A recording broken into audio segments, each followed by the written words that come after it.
great friends in the field of jazz. Wonderful trumpet man and a wonderful friend, Al Hirt. How are you, Al? I'm fine, Hugh. It's good to see you. It's always a pleasure to see you. We've done some interviews together. Hasn't it been many, many years since we've done privately together when we chatted about your many escapades in the field of jazz? Yeah, sure. It's been nice for me, and you've been wonderful. You got a great program. I understand you don't have it anymore. Well, it's been a little change, but... Why? Well... Get that man back on the air. It's too great. Well, thank you, Al. We had a program on West Virginia Public Radio for a number of years, and about 2 years ago we were talking with you about particulars in the field of jazz on the Bourbon Street, the French Quarter. You were disturbed about what was happening, and you and the City Fathers were not getting along together at that time, and you said you were going to leave New Orleans and close your club. Did you ever resolve the dispute that you had or not? Well, yes, no? I closed the club, and I leased the club out, and so I'm not working there anymore. Conditions haven't improved any. As a matter of fact, they've worsened since then. But I love New Orleans. It's my home, and I intend to live there. But I have to go outside of New Orleans now to play, to make a living. Why is that? I don't know. It's unfortunate, but New Orleans, it's not only New Orleans. I mean, lots of cities are the same way, you know. There's a lot of factors that go into it. One of the factors, and it's nobody's fault, it's just one of those things. There's a lot of musicians that play in the street, street musicians, and you know, if people can stay in the street and listen to music and ta-ta, you know, to pay anything, who's going to go in a club and pay money to hear it when they can hear it free in the street? So that's a factor. You know, nobody wants to operate a club anymore with jazz, and that's one of the reasons why. Of course, the economy is down. And now that the oil business is down, that Louisiana and New Orleans are suffering, you know. So, heck, I'm still get the opportunity. Thank the Lord that I have plenty of people that want me to play in other cities. So I do a lot of concerts like this, and I work with symphony orchestras a lot because I've had that kind of background. So I stay busy, Hugh. I know that the governor of Louisiana made a statement here recently that he would like to have casino gambling and also lottery. Do you advocate that for happening for this? Well, in my business, if it would help my business, certainly I'd advocate them trying it, controlled, of course. A lot of states have lotteries and so forth. You know, I wouldn't be adverse to seeing that happen in New Orleans, but the people are against it.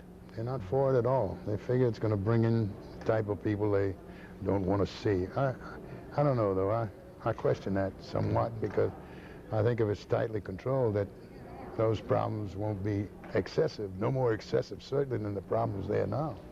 How about Preservation Hall after Alan Jaffe? He died here several weeks ago. Yes, Alan was he's a good friend. It's going to survive because that's probably the only bastion left. That and the famous door is still going along, but they're struggling. But the Preservation Hall continues beautifully, and we all miss Alan, but the old guys still carry on the tradition. Yes, but the old guys are not going to be around for much longer. What's going to happen? There's some youngsters. Do we have some of the younger people coming up with this feeling for jazz or not? Not so many, but some, you know.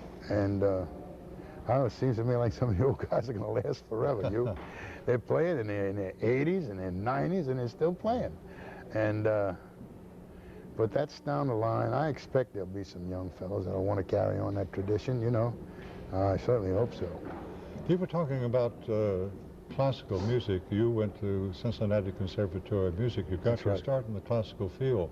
But didn't you start with Jimmy Dorsey and Tommy Dorsey's band? I sure did. When I was in the service in World War II, and I was interested then in playing in big bands. I loved Dorsey and Benny Goodman and so forth. And so when I got out of the service, I played with Benny Goodman and Tommy Dorsey and Jimmy Dorsey and a lot of the bands. I played with so many of them. How about Horace Height? He was a kind of a star maker, wasn't he? Yeah, I played with Horace's band, and he had some great musicians in that band, even though he's a very commercial guy. I got a lot of my ideas, I guess, for the commercial aspect of my playing from Horace, who was a great showman, and I toured Europe with him. Then I decided to come back to New Orleans and start my own band. And I did that, and then I had some real fine players. I mean, I had Pete Fountain was my clarinet player when I started out, and that was Bobby Havens. Dan's Pier, 600. And Dan's Pier, and I had a trombone player named Bobby Havens who lives on the coast and is a marvelous player. We had a great band, and we used to do a CBS radio show and call that the Jazz Band Ball. We had a great deal of success with that. Then first, I started to record.